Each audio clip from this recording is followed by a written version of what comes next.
The feature article in this February Innovative Small Business Magazine talks about doing a profit plan. And that's the first article. There's two articles I want you to pay particular attention to, really, like I said in my intro 4. Build Your Army of Cash is an intro guide to how to increase profits and sales. You know, profits is the most misunderstood thing for business owners. They know how to do sales. They concentrate on sales. They know, well, they understand sales is important. They may not know how to do it. They know they need to control cost, and they know they need to control people cost. What they don't understand is the interrelationship between all those. And as a matter of fact, it's really a video for 2 articles. Build Your Army of Cash talks about why it's important to have a profit plan, and the 11 steps to massively increasing your profits this year talks about the profit formula. Really pay attention to 11 steps. Step 1 says to understand the profit formula. The first one is talking about Build Your Army of Cash, why it's important. Well, it's very simple. Profits isn't one of many important things in business. Let's be frank. It's the only thing that's important in business. If you don't have good profits, you literally can't do most of what you dreamed of. It's simple as that. I mean, your business will be inefficient. You'll have a mediocre business because you can only afford to hire mediocre staff. You won't be able to have the best place that you need to be in, so your location will be a little run down. You won't have modern equipment. You won't be able to buy the best equipment, all right?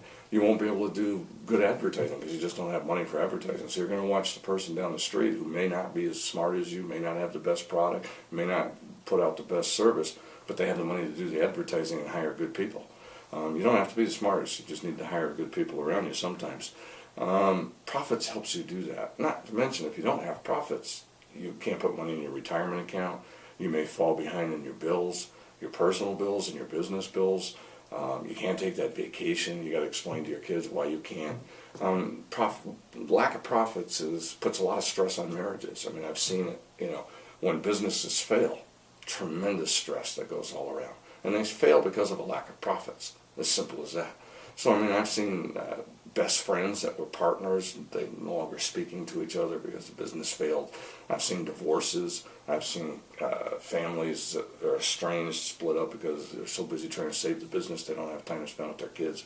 The emotional and physical and stress and pain that it causes is immense, and I've dealt with it a lot over the 30 years I've been working with small businesses. So what's the answer? Well, make money. And there really is a formula to it. And I'm not going to spend a lot of time because it's really in the article 11 Steps to Massively Increase Profits. Really kind of pay attention to that one. Because the first step says you have to understand the profit formula and how to increase it. And very few business owners really spend time looking at the profit formula. It's 11 steps. I kind of made, it really is 10 steps, but I made this one number 1 because it's the most important thing. And it starts with, think about this, there's different steps. You start with how do you want to massively increase profits? Here's how you do it. You start with increasing the number of qualified leads. All right? I don't want every Tom, Dick, and Harry to call in. You want people who actually can afford your product or service, want your product or service, and is willing to pay for your product or service. They're a qualified lead. You want to massively increase that. Add to that an increase in the conversion of these leads into paying customers. This is where I have fallen down in the past, and most business owners do too. They do a great job advertising. They get the prospect to come in. They're not a customer yet. They're a possible customer. We call it a prospect. They get them to come in, and they drop the ball somewhere. They don't call them back. They don't answer the phone. They don't listen to them. They don't have good sales staff. For whatever reason, they drop the ball. All right. The third step then is to add an increase in the annual sales per customer. All right, and we talked about this in a couple of magazine issues back. Pick up some of our back ones and you'll see where we've talked about it a number of times, about how to upsell and cross-sell and get them to come in for more products. So really the goal here is you want them to do 2 things. Come back more often and buy more every time they're there, and there's different strategies for that. You also want to get an increase in referrals from current customers. I actually started to touch this in this issue. And we're probably going to spend a little bit more time on referrals in the future. But we talked about it a little bit here, where excellent service is a great referral tool. And we'll go into referrals, like I said, in a future issue. Well, what does those 4 things do? They get you to a massive increase in sales. But I've been with a lot of companies that have managed to have a massive increase in sales and actually increase their loss rather than their profit, because the next two components are just as important. Now, to your massive increase in sales, you're going to have had a massive increase in the efficiency of providing your product and service, and you do this through an improvement in your business systems and in employee training. I think it was our November issue. I'm pretty sure it was the November issue where we I apologize, look at our issues and you'll see it, where the title is Building the Perfect Profit Machine. And in that particular issue, we talked about an easy way to put systems together. And every business should have systems. That's how you improve this step. That's where you have a massive increase in efficiency, by sitting down and looking at every step along the way. And does it make it more profitable to service that customer?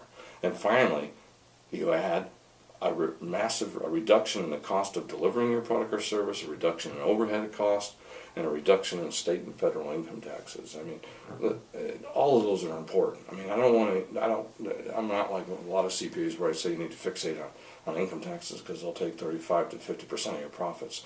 Well, let's say I have a company, and this happens. I had a guy that was going to close down his business because, he owed $50,000 in tax, and it was 25% of what he made. Well, we put it in math. I mean, he made about $2.5 million in sales. So $25,000 in tax ended up being about 1% of his total sales. He's got, like I told him, I said, you probably got 10 other line items at maybe 15 that you pay more than 1% of your sales. So taxes is just another line item, expense item that should be controlled by the owner. And that's why it's one of our major departments in this magazine, because it's too many people think I'm going to leave that for my CPA. I don't have to do anything with it. No, the truth of the matter is, and check out our October issue where we interviewed and the guy that's I forgot his name, Ed Lyons, there we go, who's has the Tax Planners Association of America. If I got the name wrong, I apologize. But he talked a great interview about how important it was to do tax planning all year round, and how important it was for the business owner to educate themselves just like they would for any other expense line. You do those 6 things, and what do you get? That formula gets you a massive increase in profits and, more importantly, cash in your bank. So, for this month, pay particular attention to those 2 articles. Make sure you watch the videos and look at the SWOT, the strengths, weaknesses, opportunities, and threats. It's a great planning tool. It helps you work out some of the steps that are in here. And don't forget to look at the video on SMART goals, because once you put your plan together, you got to execute. And the goals help you move towards the execution. Until next time, this is Wayne Bilal, and let's make this our best year ever. Thank you.